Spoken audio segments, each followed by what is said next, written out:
What are CagA and VacA in H. pylori and cancer risk?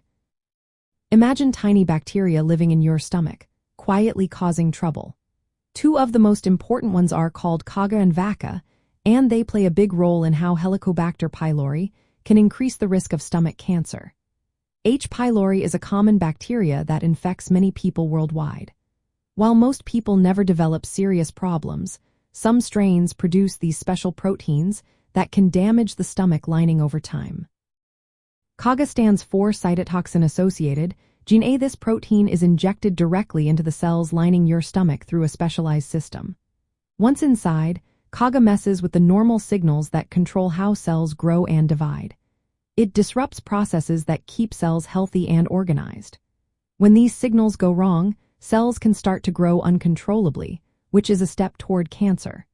Studies show that infections with H. pylori strains that produce CagA are linked to a higher chance of developing stomach cancer. In fact, CagA is often found in higher amounts in cancerous tissues, suggesting it plays a role in tumor growth. Experiments with animals have shown that CagA alone can cause changes in stomach cells that lead to cancer, confirming its role as a bacterial factor that promotes tumor development. But it's important to remember that not everyone with CagA-positive bacteria gets cancer. Other factors like genetics, environment, and lifestyle also influence the risk. VacA, which stands for vacuolating cytotoxin A, is another protein secreted by H. pylori. It causes the formation of large vacuoles or bubbles inside stomach cells, which can damage the cell's structure.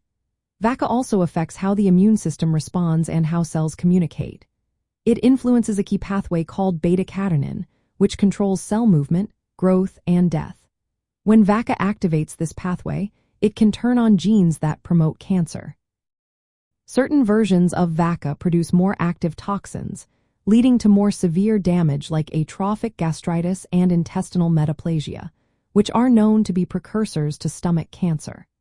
The role of VacA varies among different strains of H. pylori and populations, and scientists are still studying exactly how much it contributes to cancer risk. In summary, both CagA and VacA are important tools that H. pylori uses to damage the stomach lining and increase cancer risk.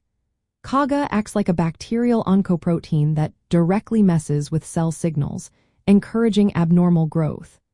VacA damages cells and influences pathways that can lead to cancer. If someone is infected with strains of H. pylori that produce these proteins, their risk of developing stomach cancer is higher, especially when combined with other factors like diet, genetics, and environment. Understanding how these proteins work helps researchers develop better ways to identify high-risk infections and create targeted prevention strategies. If you think you might have an H. pylori infection, it's always best to consult a healthcare professional for proper testing and advice.